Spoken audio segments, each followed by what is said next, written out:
There were 7,000 pages of top-secret documents that demonstrated unconstitutional behavior by a succession of presidents, the violation of their oath, and the violation of the oath of every one of their subordinates, I for one, who had participated in that terrible, indecent fraud over the years in Vietnam, lying us into a hopeless war, which has, of course, and a wrongful war, which has, of course, been reproduced and is being reproduced right now and may occur again in Iran.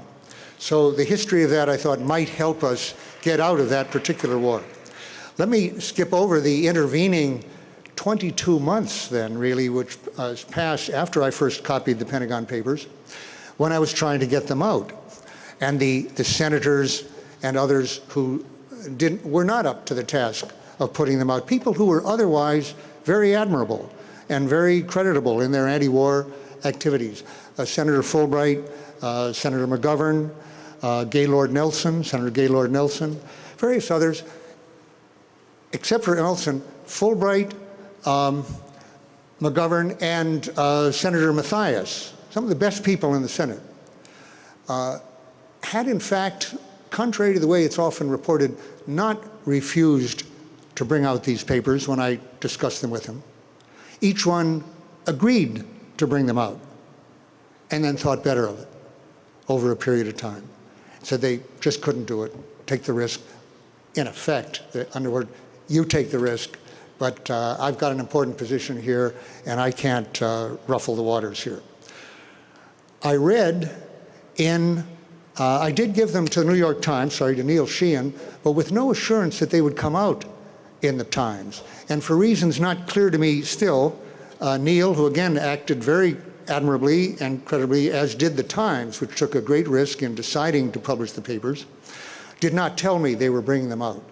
I'm not clear to this day quite why that was. But so I continued up while they were working to get the papers ready for publication in the spring of 1971. I was still worrying and trying to see where I could get them out. I approached Pete McCloskey, who again agreed to do it, but took efforts to get them officially from the Defense Department before he did that. He was very supportive of me during my trial later. And I also thought then, I read in the paper about a Senator Gravel, whom I really didn't know much about, from Alaska, who was conducting a filibuster against the draft, which was exactly what should have been done. By the way, I had raised as a litmus test, I probably never told Mike this, I had raised the idea of a filibuster with a number of senators as a litmus test to see whether they were the kind of person who might go one step beyond that and maybe put out these papers. And in every case, I got serious answers. They weren't frivolous, but the point was, as Senator Goodell put it to me, Dan, in my business, you can't afford to look ridiculous. You cannot afford to be laughed at. And he said, if I could find other people who would join me, I would do it. I heard that, by the way. I'll mention, each name I'm mentioning here is a very, the top people in the Senate. Senator, oh darn, at my age, I forget some of these names. But anyway, and other senators said much the same. If I could find somebody else to go with me, I would do it. But I can't do it by myself. I would look foolish. Can't afford that. So here was a senator who was not afraid to look foolish, basically. And that's the fear that keeps people in line all their lives. Don't get out of line. It's the kind of thing you learn at your mother's knee, to get along, go along, your father's knee. And don't stick out. Don't make yourself look, you know, don't raise your head, sort of this thing, and look ridiculous. But he was afraid. He wasn't afraid to do that on a transcendent issue like the draft in the middle of this war. So I thought, okay, maybe this is a guy I hadn't met. I had met the other ones before. I knew them so I didn't know him. I said, okay, he's doing a filibuster. So at some point, and we were just discussing this, it's not even clear in my mind when I had a discussion I'll mention in a moment. But I do remember very clearly that not knowing that the Pentagon Papers were about to be published by the New York Times on June 13th, the night of June 12th, they came out. I was in Boston at the time, and nobody had told me that this was happening. So I had them in my apartment for the first time ever. I'd never allowed them to be in our apartment unless the FBI swooped down and get them. That was my nightmare. I had a number of copies stashed with different people so I could say, even from jail, you know, okay, get that one out or get this out, with my 10-cent call that I was allowed. That they couldn't stop it, but I never allowed it to be in my apartment. For once I had it there because, and Mike did not even know this, because I intended to communicate with his office on Monday to go to Washington, not knowing they were coming out in the Times, and offer this thing to this man who was conducting the filibuster. So I was quite shocked to learn from a friend in the Times that the building was locked down. They were worried about an FBI raid and an injunction because they were copying this, they were putting out this big study, which I hadn't been told. So, well, that's very interesting.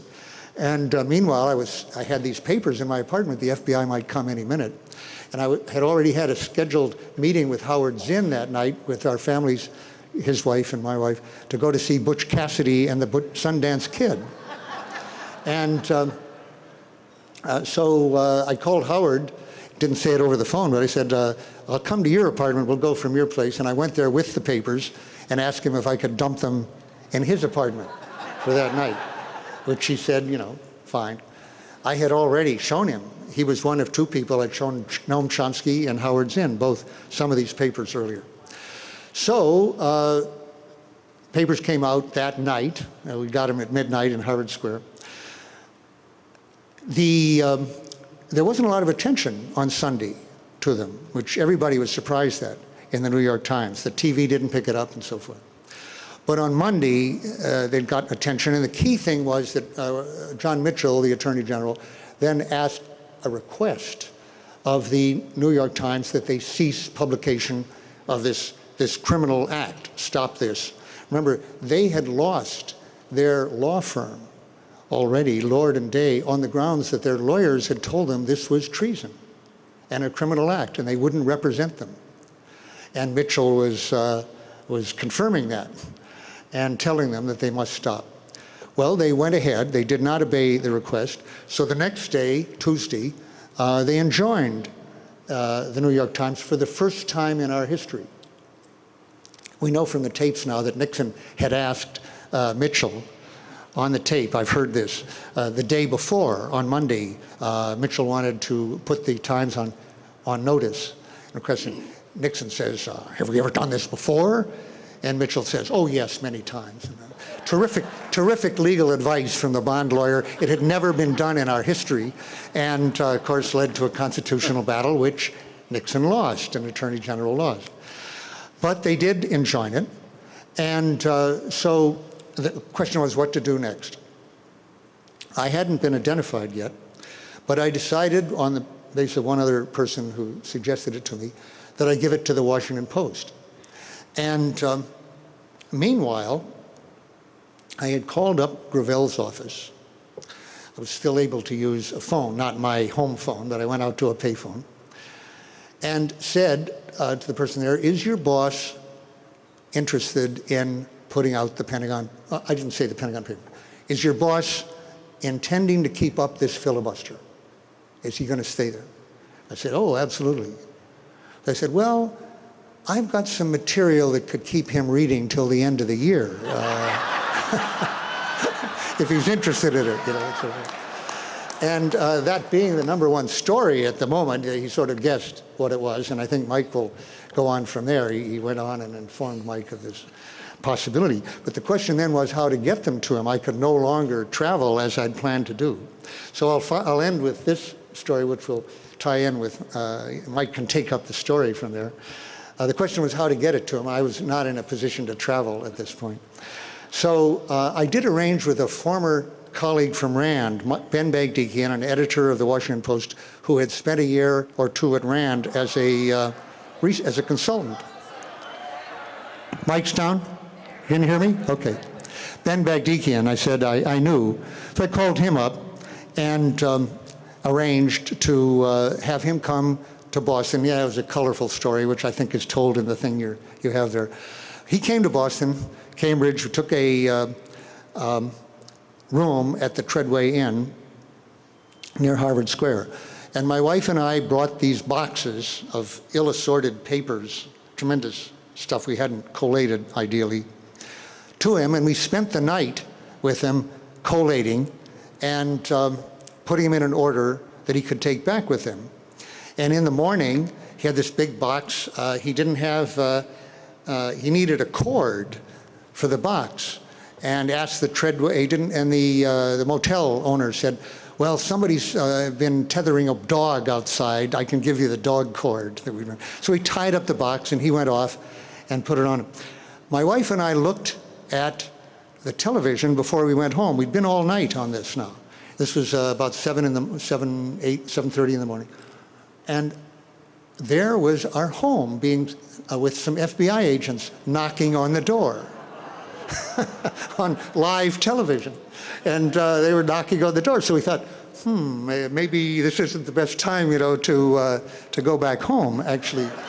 And what had happened was that Sid Zion, who was mad at the Times for having fired him, had rather quickly found out who their source was, and to get back at them, he had revealed it on a radio show, the Barry Gray Show, the night before. So the FBI was at my door, and having seen it on television, I was now in a position to not be caught and to put out the other copies.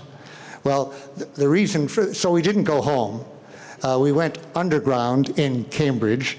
For the next 13 days, the FBI conducted what the paper said was the biggest manhunt since the Lindbergh kidnapping. And we were in Cambridge. They were all over the world, in the south of France and and California. I had a feeling there was a good deal of junketing going on, actually, by the FBI looking for us. But meanwhile, we were putting it out to these other newspapers. And I will mention, as one last point here, it's always the Times and the Post who are mentioned, of course, as having had the courage to go along with this. As we spent the 13 days putting it out. That's why I was evading the FBI. I had other copies and I was putting them out. Actually, there were 4 injunctions, also the Boston Globe and the St. Louis Post-Dispatch, before they gave up on injunctions, or there would have been more. Altogether, 17 other newspapers published those papers. And oddly, they don't seem to mention it much in their own histories. They don't commemorate this as we're commemorating the Beacon Press right now, but they should. That was a wave of civil disobedience across the country by publishers who were being told that they were violating the Espionage Act, they were committing treason, they were hurting national security. They read the documents we gave them and decided they didn't agree with that as Americans and patriots, and they published them. So it was institutional civil disobedience of a type I don't really know of any country or any other journalist, and that's a kind of freedom and courage we need to celebrate and we need to continue. So thank you very much.